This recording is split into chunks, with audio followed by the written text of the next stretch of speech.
Meus irmãos, paz do Senhor, estamos felizes com a oportunidade de estarmos apresentando um pouco mais uma porção da palavra de Deus. Deus abençoe a todos os irmãos que estão aqui, Deus abençoe a toda a igreja. O tema é ótimo, vou puxar a bandeira dos teólogos aqui, é fantástico. Inclusive, uma conversa entre nós, principalmente nós teólogos que servimos a Deus nas Assembleias de Deus, estamos muito felizes. O tema não é fácil, vai ser um desafio para todo e qualquer professor que vier, mas Deus não dá desafios dentre os quais nós não podemos fazer com competência, porque a competência quem dá é Ele. Então nós estamos felizes, tá bom? Eu quero convidar todos os irmãos que estão aqui, os que estão em casa, a nós abrirmos a nossa Bíblia no Salmo de número 139. O Salmo de número 139 é um dos textos da Bíblia onde mais nós temos a relação e a quantidade de atributos de Deus dentro de um único texto, tá bom? O Salmo de número 139 é importante dentre o fato por nós acreditarmos que ele foi escrito pelo rei Davi, e Davi simplesmente vai mostrar de uma forma bem clara, no mínimo, algum dos 3 atributos de Deus. O Salmo 139, eu não vou lê-lo, eu vou apenas fazer a divisão dele, para consequentemente assim nós entrarmos na lição, tá bom?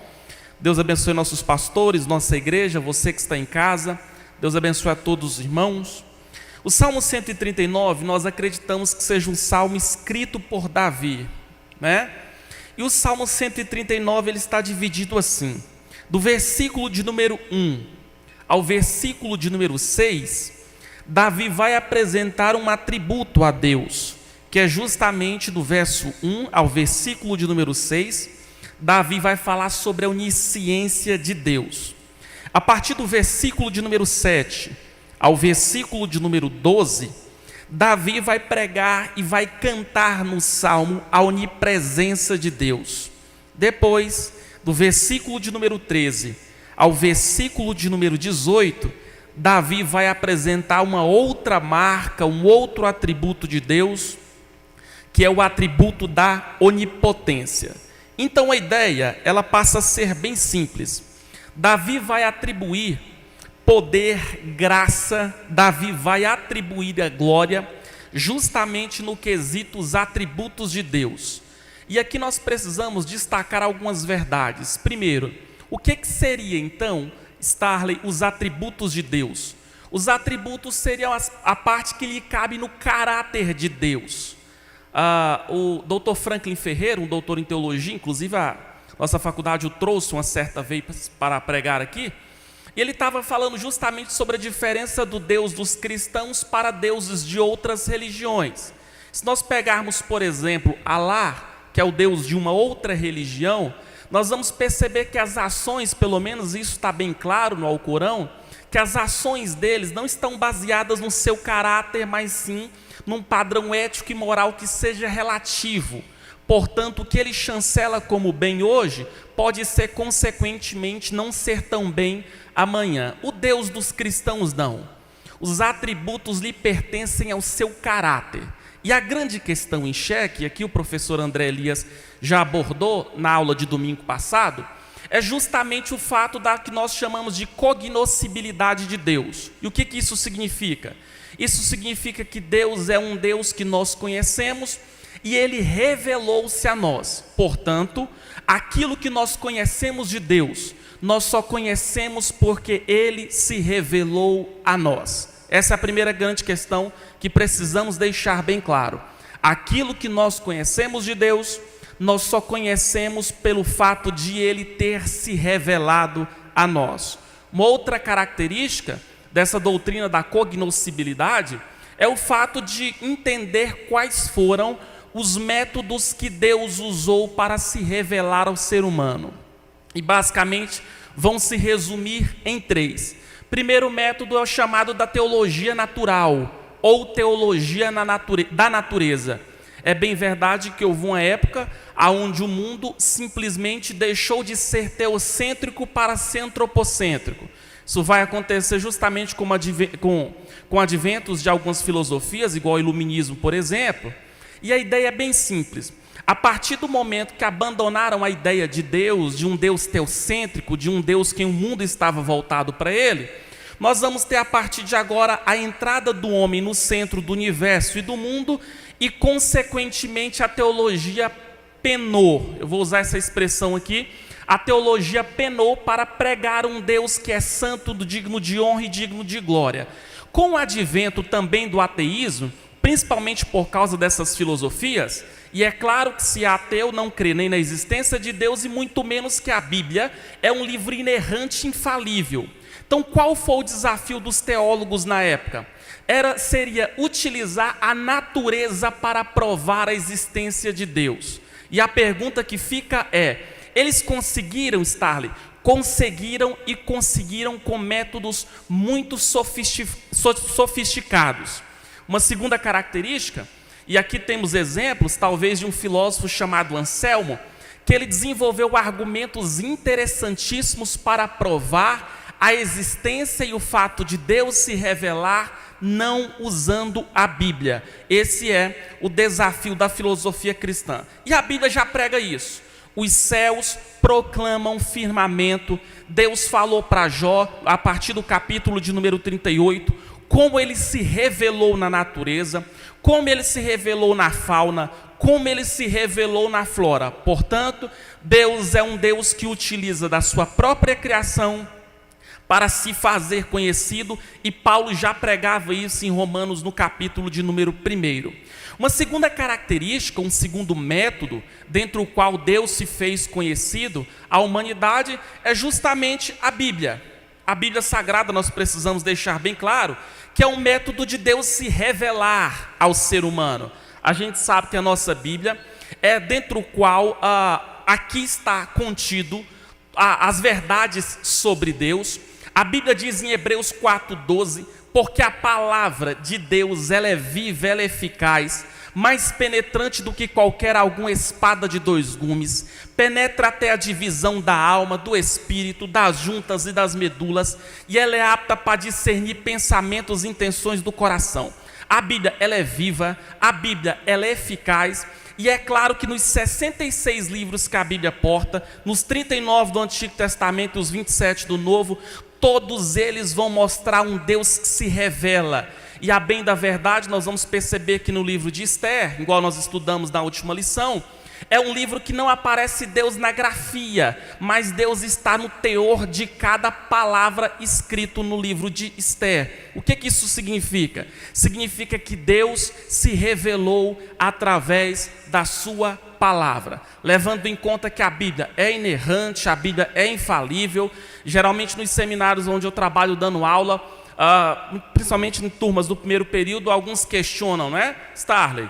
É possível escrever textos e documentos para ir parar na Bíblia? Não, porque o cânon foi fechado, existia um critério de Deus para que textos fossem escritos no Antigo Testamento. Se você for pegar profetas tanto maiores quanto menores, você vai perceber muitas vezes a expressão bíblica assim, e veio a minha palavra do Senhor. Exemplo de Ezequiel 37, e veio a minha mão do Senhor. E o que significa? Significa que Deus dava revelações originais. Portanto, de uma perspectiva bíblica, eles foram profetas, e segundo Jesus, o último profeta foi João Batista, porque foi a última vez na Bíblia que aparece a expressão, e veio a palavra do Senhor.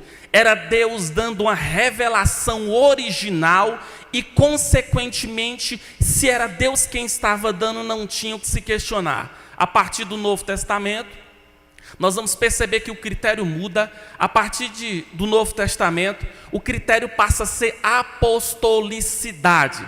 para ser escritor no Novo Testamento, deveria ser apóstolo ou ter conhecido alguns dos apóstolos, não é? É bem verdade que muitos deles fabricaram textos, alguns não estão na Bíblia. Paulo, por exemplo, escreveu 3 cartas aos Coríntios, dessas 3, ele mesmo vai dizer que uma delas se perde, na Bíblia foram para as 2, porém o critério do Novo Testamento era esse, era serem apóstolos e, consequentemente, ter conhecido alguns dos apóstolos. Está-lhe o que é apóstolo de uma perspectiva bíblica? Foram testemunhas oculares de Jesus, não se esqueça disso. Inclusive, quando o Sinedrim, ou o Sinédrio, que era a Suprema Corte de Israel, convocou Pedro e João para eles darem depoimento do que eles estavam pregando e falando, eles mesmos vão questionar: como é que nós vamos negar aquele a quem os nossos ouvidos ouviram e aquele a quem os nossos olhos viram? Ou seja, isso era ser apóstolo de Jesus. Foram aqueles que viram a Jesus, foi aqueles que tocaram em Jesus, logo são as testemunhas oculares. E a terceira, e a bem da verdade, a maior revelação de todas, foi o próprio Jesus. Deus se revelou em Jesus Cristo de Nazaré da Galileia. Nós acreditamos que ele foi 100% homem, que ele é Deus. A bem da verdade, os pais da igreja já ensinavam isso, inclusive houve concílios e convenções, vamos colocar assim, né? Principalmente o concílio de Calcedônia, brigou tanto pela essa tese de será que ele era 100% Deus ou não, mas nós acreditamos justamente que sim, ele é 100% Deus. Deus se encarnou na forma humana. Na ótica de um doutor em teologia, ele costuma dizer que foi a expressão da graça. Jesus, o alguém, veio na terra e se fez ninguém, pegou ninguém que nós éramos e está transformando em alguém para a sua glória. Portanto, não se esqueça, Deus se revelou na natureza, Deus se revelou na sua palavra e Deus se revelou através da pessoa de Jesus Cristo. Isto é a cognoscibilidade de Deus. E é por isso que na sua revista, no tópico 1, 2, vai justamente ter um título que o pastor Abinai já começou a introduzir, começou a dar aula já no meu lugar, mas eu quero retomar aqui para aprofundar mais sobre o tema, que é a ideia de que Deus é um Deus que é estritamente grande, e a grandeza dele não tem limites. O que isso significa, Starley? Significa que a grandeza de Deus não tem limites, e no trono dele não tem alguém que esteja acima dele, não tem alguém que seja poderoso igual ele. E detalhe, o conhecimento a respeito de Deus é um conhecimento ilimitado. Eu estou lhes falando isso porque por muitas das vezes eu já vi sendo dito em cima de púlpitos, que quando nós formos para o céu e nós consumarmos o corpo glorificado, quando Deus nos salvar no processo da glorificação do corpo, nós íamos conhecer a Deus na sua totalidade. E eu quero garantir para os irmãos que não. Mesmo quando chegar lá no céu, nós não vamos conhecer a Deus na sua plenitude. Por que, Starley? Porque Deus é um Deus que não tem limite de grandeza. Deus não é um Deus que tem limite de glória, e Deus não é um Deus que tem limite de poder. Os salmistas já vinham pregando isso. No Salmo 145, no verso 3, ele vai dizer que a grandeza de Deus, ela é insondável. No Salmo 147, no verso 1 ao 5, é pregado a grandeza e a glória de Deus. Ou seja, Deus é um Deus que não tem limite. Depois dessa rápida introdução, eu preciso justamente abordar sobre os atributos de Deus, sobre realmente o que Deus permitiu, dentro do qual nós conhecermos sobre quem Ele é, como Ele age. E aqui eu preciso assegurar aos irmãos que Deus não irá contra a sua palavra. Seria justamente essa uma das diferenças de ser profeta para o dom de profecia, porque os profetas receberam revelações originais da parte de Deus, E o dom de profecia, ele não deve ser nada mais e nada menos do que uma cópia daquilo que já esteja escrito na palavra. Daquilo que já esteja escrito na palavra. Portanto, irmãos, não se esqueça que todas as profecias que você receber, você deve fazê-la passar pelo crivo da palavra. Eu falo isso porque o que mais tem, a gente tem relatos, é de vez ou outra ouvirmos profecias, como se diz um amigo meu, né? Tipo nada sem a ver. Não tem base, não tem coerência, não tem lógica. E exemplos eu já passei por muitos. E certamente quem serve a Deus há um tempinho aí, uma vez ou outra já acabou ouvindo e vendo profecias, dentre os quais vão contra a palavra de Deus. Vale destacar que isso não pode deixar de criar, vamos colocar assim, criar forma. Deus não vai contra os seus atributos. Dr. Wayne Grudem, ele costuma dizer que os atributos vão falar inteiramente do caráter de Deus. E o Dr. J. Packer, ele costuma dizer que não conhecer os atributos e a grandeza de Deus põe em risco a nossa espiritualidade, e se pormos em risco a nossa espiritualidade, nós vamos acabar pondo em risco a nossa alma. Por quê? Porque é importante o ser humano conhecer a grandeza de Deus. Agora, por que eu estou dizendo que eu fiquei muito feliz, e a bem da verdade, desde até onde minha memória consegue alcançar, essa é a lição que eu achei mais interessante. Porque qual foi a última vez que você viu ou você ouviu uma pregação sobre os atributos de Deus? Sobre uma pregação sobre a onipotência de Deus, sobre a onipresença de Deus, sobre a imutabilidade de Deus. E é importante, e algo nós não podemos nos esquecer, que pregação é falar menos dos homens e focar mais na grandeza de Deus. É pregar a grandeza do Deus da Bíblia e, consequentemente, mostrar a fragilidade humana.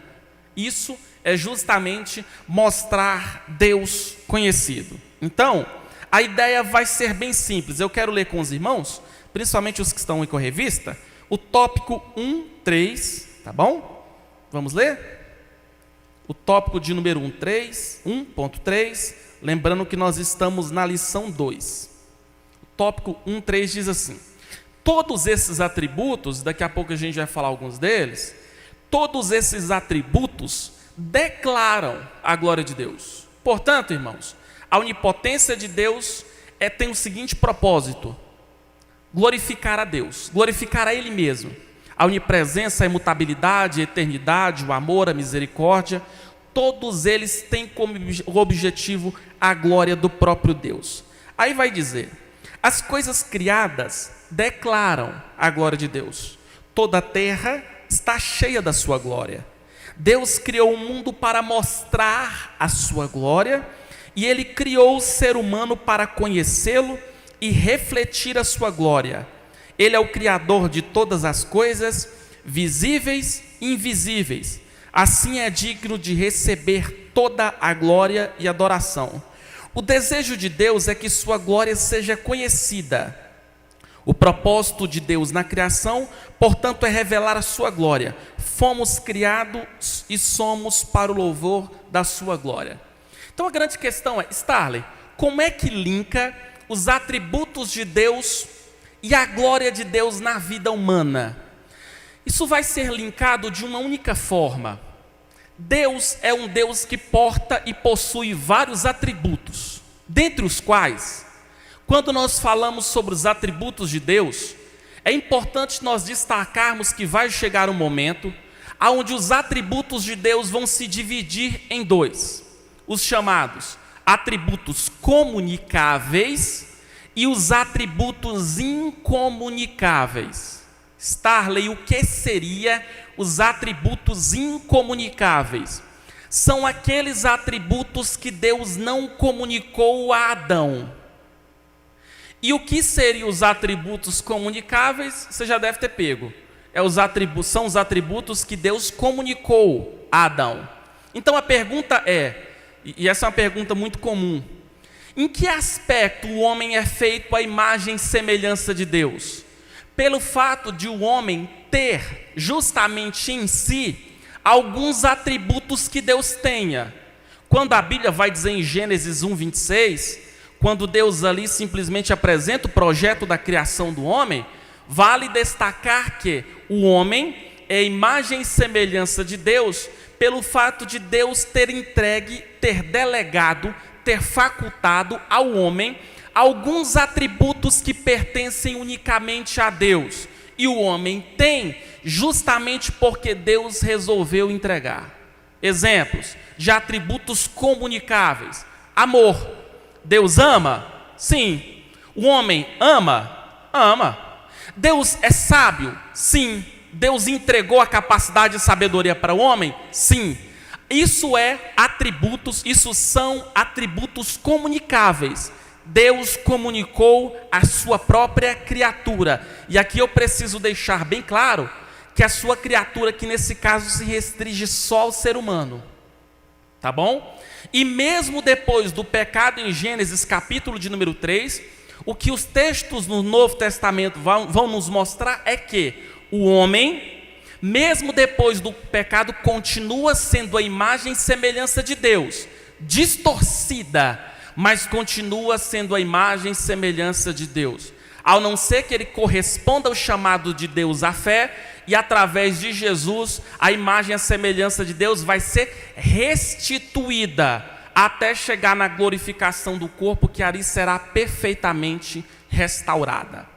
A grande questão em xeque é entender que os atributos comunicáveis, o homem tem pelo fato de Deus ter lhe entregue. Atributos comunicáveis são atributos que Deus comunicou à sua própria criatura, e nesse caso o homem. Segundo, o que seria então, Starley, atributos incomunicáveis? São atributos que Deus não comunicou. E aqui eu preciso garantir a você que Deus tem atributos que Ele não entregou ao ser humano.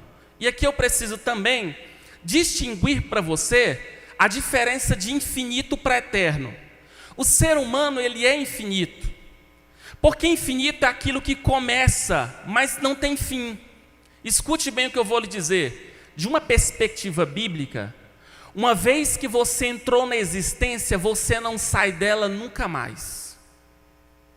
Quantos entenderam? Vou voltar a repetir. De uma perspectiva bíblica, uma vez que você entrou na existência, você não sai dela nunca mais. Por mais que o seu corpo mortal padeça, a Bíblia vai falar sobre o estado intermediário e vai falar de um céu para aqueles que foram obedientes à lei de Deus, e vai falar de um inferno para aqueles que foram desobedientes frente à lei de Deus. Então isso é ser infinito. É aquilo que passa a existir, que tem começo, mas que não tem final. Deus não é infinito, Deus é eterno. Eterno significa que Deus não tem início, que Deus não tem meio e Deus não tem fim. Portanto, escute bem o que eu vou lhe dizer. Esse é o exemplo mais claro e mais clássico de atributo incomunicável de Deus. Somente Deus é eterno. Eu me lembro que no curso de filosofia da Universidade Federal tinha um pós-doutor palestrando, e eu me lembro que nessa palestra ele falou assim bem claro: eu sou ateu, eu não professo fé em nenhuma religião e muito menos em algum Deus. Porém, só existe um ser na história da civilização humana que pode rogar para si o título de eterno: só o Deus do cristianismo. Só o Deus do cristianismo. Por que ele falou isso? Pelo fato do nosso Deus, irmãos, não ter início, não ter meio e não tem fim. E embora tem homens e mulheres que esquecem que são homens, e às vezes tem alguns que até pensam que são eternos, nós não podemos nos esquecer, irmãos, que nós somos muito frágeis. Só Deus é eterno. Só Deus é grande. Então a pergunta é possível, Starley, conhecer mais de Deus? Sim, e é justamente isso que nós vamos fazer nesses últimos minutos. Porque no tópico de número 2, pegue sua revista aí, você vai perceber, vai falar justamente sobre a categoria dos atributos de Deus. A categoria dos atributos de Deus. Então, a categoria é basicamente aquilo que eu já expliquei para você. Vão se resumir em 2: atributos comunicáveis e atributos incomunicáveis. Incomunicáveis, Deus não comunicou, Deus não entregou para o homem. Comunicáveis, foi aqueles que por graça Deus comunicou. O tópico 2.1 vai falar de algo sério e é tratado pela Bíblia, que é justamente sobre a existência de Deus. Sobre a existência de Deus. E aqui o comentarista diz que a existência de Deus não se discute. Recentemente eu postei um vídeo no meu Instagram, onde eu respondi uma pergunta, que me perguntaram assim, Deus não existe, você concorda? E eu respondi de uma forma que eu posso dizer que viralizou, porque ainda agora, hoje de manhã eu estava olhando, já chegou a 150 mil visualizações, quando eu respondi assim que é verdade, Deus não existe, porque quem existe sou eu e você. Como Deus não tem início, nem meio, nem fim, Ele não existe, Ele é. É isso que Deus ensina para Moisés. Moisés, quando te perguntar quem é que te enviou, você vai perceber que na sua Bíblia está assim, diga que o grande eu sou te enviou. E essa expressão na gramática hebraica remete à tese de um ser que criou o tempo, entra dentro do tempo, sai fora do tempo para controlar o tempo. Foi por isso que Faraó se desesperou. Porque quando Moisés vai chegar perante Faraó e vai dizer assim, olha, quem me enviou foi o Deus que não tem início, nem meio, nem fim, ele se desespera, Kelly. Por quê? Porque Faraó rogava para si um título de Deus, mas é um Deus que tinha data para começar e, consequentemente, era um Deus que tinha data para morrer. Um Deus que morria. O Deus de Moisés nunca vai morrer. Starley, por que a existência de Deus é algo sério? E aqui, meus irmãos, eu quero louvar a Deus justamente pela iniciativa do professor Paulo Renato, com os adolescentes aqui da nossa sede. Inclusive, salvo engano, parece que o pastor Oséias esteve ontem falando para eles, aonde é abordado muita questão da apologética cristã. Porque ainda quando eu era aluno dessa faculdade maravilhosa que tanto mora no meu coração, um dos nossos professores nos apresentou as estatísticas que mostram que filhos de obreiros e pastores estão aderindo ao ateísmo. E o motivo é bem explicável.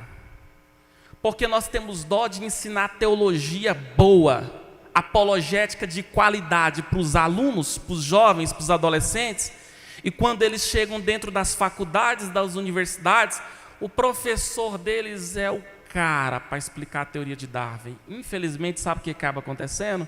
Alguns deles vão sendo aderidos às ideologias mais estranhas. E outra coisa que eu vou falar para você que soa como heresia, mas não é. A Bíblia, pelo menos na sua ótica, ela trata que o principal problema da igreja não é pecado. A Bíblia diz que o meu povo perece porque lhes faltou conhecimento. E eu tenho exemplos como professor para dar. Eu me lembro que eu lecionava história, sociologia e filosofia numa escola, e eu me lembro que eu comentei justamente sobre debates filosóficos e citei exemplo de uma característica muito comum da Universidade de Harvard, que é a questão dos debates, não é? E alguns dos alunos chegaram para mim e me pediram para promover um debate. E eu deixei eles mesmos escolherem o tema. Quando eles me falaram o tema, eu fiquei preocupado de aquilo lá dar problema, porque o tema era justamente a existência de Deus. Numa sala onde muitos eram cristãos, logo o menino de qualidade, um aluno de qualidade, já levantou a mão e disse, professor, eu quero defender o ateísmo. E eu abri espaço para querer ver quem iria defender a existência de Deus. E aí que depois de dias e dias e dias, alguém se candidatou. Um dia antes do debate, esse alguém me manda mensagem dizendo que não iria.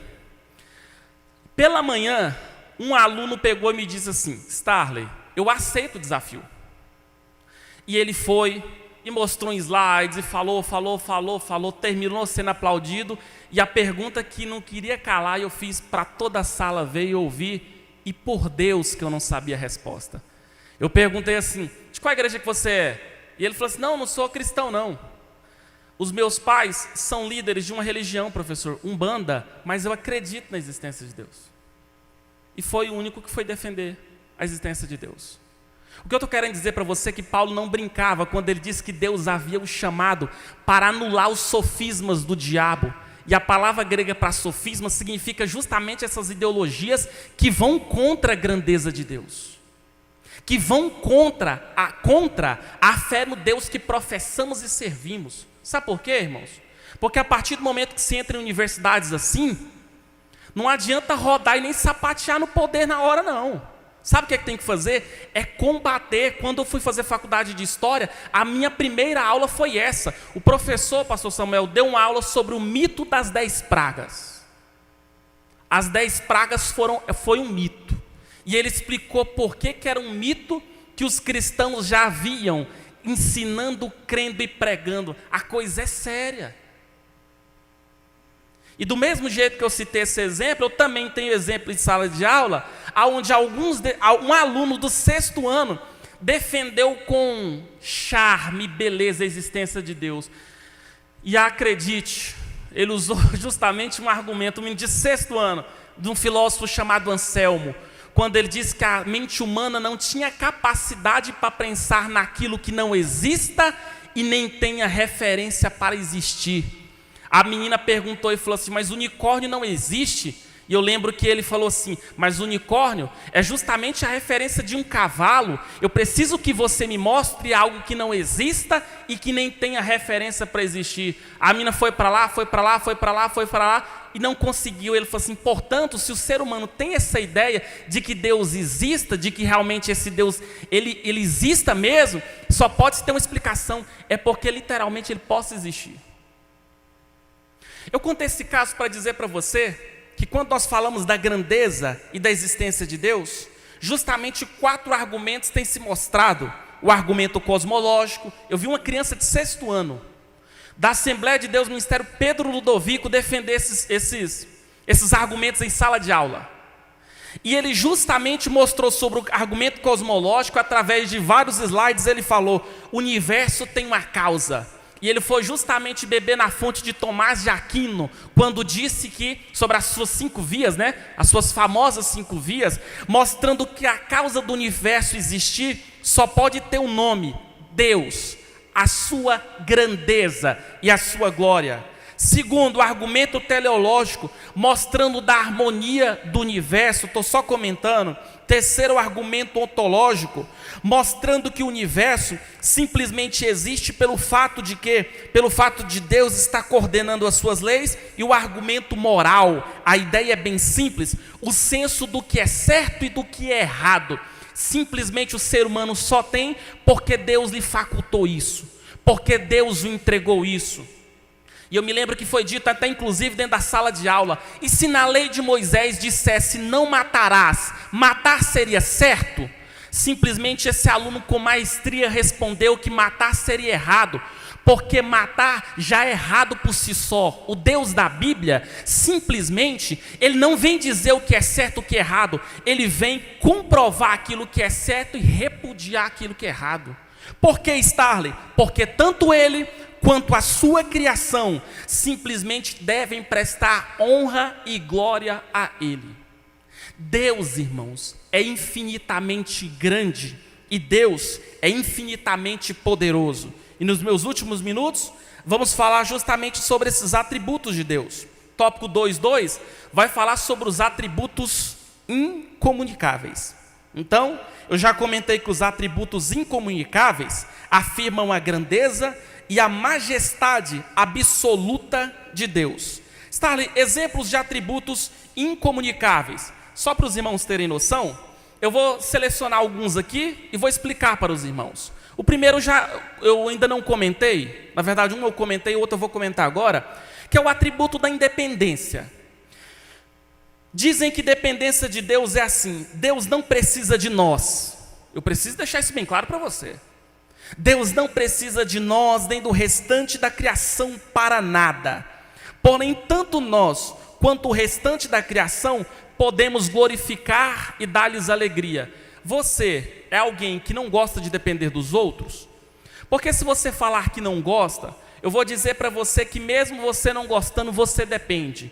Ou será que a roupa que você fez, quem fez, que você está usando, quem fez foi você?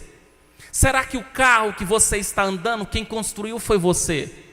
Será que simplesmente tudo que você fez, que você tem, foi você quem fez? Porque se caso não seja, e certamente não é, eu quero garantir para você que você é um ser humano totalmente dependente. Você é um ser humano que depende, isso é pregado pela sociologia, não é? Somos seres sociáveis, e sem socialização, consequentemente o nosso estado emocional pode ser comprometido. E é por isso que igreja é se socializar, é por isso que nós estamos penando em época de pandemia, porque a nossa socialização está comprometida. Mas escute bem o que eu vou lhe dizer: o nosso Deus não depende de ninguém, irmãos. Irmãos, para Ele criar o homem, Ele não precisou pedir opinião para anjos. Para Ele criar tudo, Ele não precisou fazer um conselho. Deus é o único que faz aquilo que lhe apraz. De vez em quando eu vejo algumas coisas assim: fulano morre ou não morre, Deus ainda não levou porque está esperando uma liberação do pai ou da mãe. Irmãos, lembra de Isaías 43:13? Agindo eu, quem impedirá? Eu me lembro que uma conferência de teologia que eu organizei lá no Santos Dumont, eu me lembro que o pastor Hernandes Dias Lopes falou uma frase que eu nunca vou esquecer. Lá no Santos Dumont, ele pediu assim para a igreja: irmãos, vocês conhecem aquele versículo? E eu vou perguntar aqui: vocês conhecem aquele versículo que diz assim: se Deus é por nós, quem será? Quem será? E se Deus for contra nós, quem será por nós? Ele é independente. Ele não precisa da opinião de ninguém. Uma outra coisa que eu peço para os irmãos compreenderem é que, pelo fato de Deus ser um Deus independente, Deus ainda tem outra característica: Deus é um Deus imutável. Você é o mesmo de 10 anos atrás? Será que a sua aparência é a mesma de 10 anos atrás? Será que você não engordou igual eu? Será que seus cabelos não ficaram brancos? Será que você tem a mesma cabeça, a mesma mente? Escute bem o que eu quero te garantir: só existe um que é imutável, o nosso Deus. Imutabilidade é assim: Deus é imutável no seu ser, Deus é imutável nas suas perfeições, Deus é imutável nos seus propósitos, Deus é imutável na sua promessa. Starley, a Bíblia prega a imutabilidade de Deus. O Salmo 102, verso 25 ao 27 diz assim: em tempos remotos lançaste os fundamentos da terra, os céus são obra das tuas mãos, eles perecerão, mas tu permanece, todos envelhecerão como uma veste, como roupa os mudará e serão mudados. Tu, porém, és sempre o mesmo, e os teus anos jamais terão fim. Sabe o que isso significa? Deus não tem uma carteira de identidade igual nós temos. Deus não muda. Deus aquele versículo que nós tanto gostamos, não é? Deus é o mesmo de ontem, de hoje e de eternamente. Deus não muda. Sabe por que eu quero dizer para você que o nosso Deus, Ele é um Deus tão grande? Porque Deus, Ele é estritamente onipresente. E nós temos uma definição de onipresença de Deus, é assim: Deus não tem tamanho. Conseguiu entender isso? Deus não tem tamanho. Deus não tem dimensões espaciais. Ele está presente em cada ponto do espaço com todo o seu ser. Inclusive, nos ensinaram que a onipresença é Deus estar em todos os lugares. Eu quero garantir para você que a onipresença, na verdade, todos os lugares que estão em Deus. Não tem um átomo que ele não esteja. Não tem nada, não tem uma célula que Deus não ocupe com a sua grandeza e com a sua glória. Deus, Ele está em todos os lugares. É a proposta do Salmo 139, o texto que nós lemos. Para onde, Senhor, eu fugirei do teu espírito? Se eu subo os céus, lá estás. Se eu faço a minha cama no mais profundo do abismo, lá estás também. Engraçado que abismo aqui é a palavra hebraica para Sheol, que significa lugar do mundo dos mortos, realmente inferno. Se eu descer até lá, Senhor, lá tu estás também. Se eu tomar as asas da alvorada e me detenho nos confins dos mares, ainda lá me haverá de guiar a tua mão e a tua destra me susterá. Portanto, Deus simplesmente ocupa todos os lugares do espaço. Porque somente o nosso Deus, irmãos, é um Deus que simplesmente ocupa todos os lugares do espaço. Isso são exemplos e marcas da grandeza de Deus. Em contrapartida, quando nós vamos abordar sobre os atributos comunicáveis, nós vamos ter justamente os atributos mentais. Alguns atributos que Deus tem. Por exemplo, quando nós falamos sobre atributos comunicáveis e delimitamos para atributos mentais, nós precisamos deixar bem claro que Deus é um Deus que simplesmente Ele conhece tudo, Ele é onisciente. E o que significa dizer que o nosso Deus, Ele é um Deus onisciente? Significa que Deus conhece plenamente a si mesmo e todas as coisas reais e possíveis num ato simples e eterno. Talvez algo pode intrigar os irmãos. Por que eu digo que a onisciência é um atributo comunicável? Porque Deus deu conhecimento ao homem. Só que o conhecimento que Deus deu ao homem é um conhecimento estritamente limitado. Deus não. Ele tem um conhecimento, só que é de uma forma infinita. É por isso que o atributo do conhecimento, da onisciência, é um atributo comunicável. Ele deu conhecimento ao homem. Lembra daquela teoria de Howard Gardner, quando ele vai dizer a teoria das múltiplas inteligências, né? Inteligência espacial, intrapessoal, linguística, lembra disso? Sabe o que eu quero dizer para você? Deus é um ser múltiplo inteligente. A matemática vem de Deus. A engenharia vem de Deus, a contabilidade veio de Deus, a biomedicina veio de Deus. Então Deus é um Deus que conhece tudo e Ele deu fagulhas desse conhecimento para o ser humano. E o engraçado é que nós precisamos destacar que ter conhecimento é um privilégio da parte de Deus. E conhecimento, basicamente, nós vamos resumir em conhecimento técnico, que é o caso de alguns aqui. Eu me lembro que quando eu fui pegar minha esposa uma certa feita na faculdade, eu estava justamente esperando-a de moto, e eu me lembro que eu vi uma seguinte cena horrível. Eu vi um casal em cima de uma moto sofrer um acidente e se chocar de frente para com um andarilho. Eu já peguei logo o capacete, atravessei a rua, cheguei para ele, e ele olhou para mim e me disse assim: Starley, não deixa eu morrer. Irmãos, quando ele falou isso, eu preocupei, porque eu fiquei me perguntando, como é que você sabe meu nome? E ele falou assim para mim: eu já te vi pregar, e você é amigo do meu tio, que inclusive é pastor do nosso ministério. Irmãos, bem na hora, estava saindo os alunos de engenharia, estava saindo os alunos de psicologia, estava saindo os alunos de direito, e a pergunta é: para um acidente, saber de direito, de engenharia, de teologia, resolve o quê? Nada. O que eu fiz? Liguei para o corpo de bombeiros, eles enviaram uma UR. Enquanto eles estavam chegando, estava aquele dilema, porque tiveram que afastar os futuros engenheiros, os futuros advogados, porque para aquele caso não resolve nada.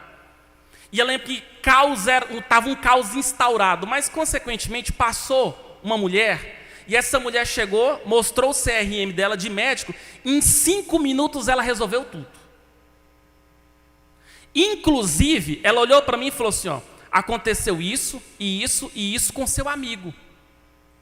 E eu pensava assim: gente, mas será que essa mulher vai acertar tudo isso? E eu lembro uma das coisas que ela falou assim: ó, infelizmente, o nariz do seu amigo nunca mais vai ser o mesmo. Mais ou menos um ano depois, eu fui pregar num Conexão, né? Nossos encontros regionais, e passaram para um menino orar. E esse menino orou, e eu fiquei sabendo que era ele. E de fato, prótese de titânio, aquela coisa toda. E eu descobri que a medicina vem de Deus, direito vem de Deus, tudo vem de Deus. E aqui a gente precisa destacar que esses conhecimentos, eles não salvam, mas eles podem ser usados para a glória de Deus. E também nós precisamos destacar que o conhecimento dentro do qual Deus estabeleceu e assim revela o seu caráter é o conhecimento da sua palavra e da sua grandeza. E eu quero finalizar a minha palavra lembrando o que Oséias relembrou: conheçamos e prossigamos em conhecer a grandeza do nosso Deus. Deus abençoe os irmãos.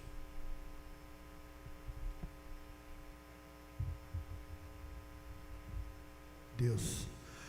Meus irmãos, estamos chegando ao fim de mais uma escola bíblica dominical. E que maravilha é aprender a respeito da palavra do Senhor, dos seus atributos. Deus continue abençoando o pastor Starley, que tem dedicado a sua vida ao ensino da palavra do Senhor. Possa continuar usando ele. Nós agradecemos, queremos convidar aqui o pastor Samuel para devolver a ele a direção dos trabalhos e dizer para você que nós precisamos aumentar o conhecimento a respeito da palavra de Deus. Para isso, convide um amigo, uma amiga, para estar aqui no próximo domingo. Inclusive, eu quero dar uma notícia para os irmãos, que está agendado no próximo domingo. Nosso professor será o autor da revista. Então veja que privilégio que nós vamos ter aqui no próximo domingo. O pastor Valdir, que é o autor dessa revista, vai estar ministrando aqui no próximo domingo. Então você imagina que nós vamos receber uma porção da palavra pelo próprio autor dessa palavra, pelo próprio escritor da revista. Então convide mais pessoas para nós estarmos aqui no próximo domingo, e eu devolvo a direção ao pastor Samuel.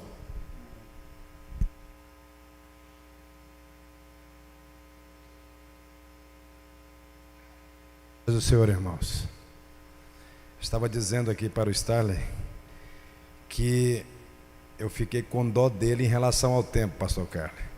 Esse assunto aí, pelo menos de 3 horas, era o mínimo para poder falar sobre ele. Ele é muito abrangente, muito extenso, e acaba que quando o tempo não é suficiente, é difícil você colocar uma ideia contextualizada como um todo. Mas nós agradecemos a Deus pela oportunidade, um assunto extremamente relevante. Primeiro, que nós precisamos saber a que Deus que servimos. Que Deus é este? Que Deus é este? Ele é Deus único, é Deus verdadeiro, é Deus poderoso, mas como servos dele, nós precisamos conhecer a quem servimos. E Deus tem nos dado esta oportunidade, através dos seus servos, através das suas ministrações, da sua revelação a nós, de podermos ter este privilégio. Esses dias, acho que foi Lewis que disse que Deus escreveu um livro. Deus escreveu um livro. E as pessoas ficam assustadas, mas Deus escreveu um livro? Deus escreveu um livro. E está ao nosso acesso, fácil de termos aí a leitura dele, que é a Bíblia Sagrada. E é um privilégio termos. Não são todos, não. Tem muitas nações que há proibições por conta de política do governo, de que não se liberam a leitura e a prática da Bíblia. Mas nós temos essa prática, essa oportunidade, devemos sempre agradecer a Deus por nós e para que um dia aqueles que não conhecem tenham esta oportunidade de conhecer. Amém? Coloquemos de pé nesse instante, louvando a Deus. Pastor Oséias.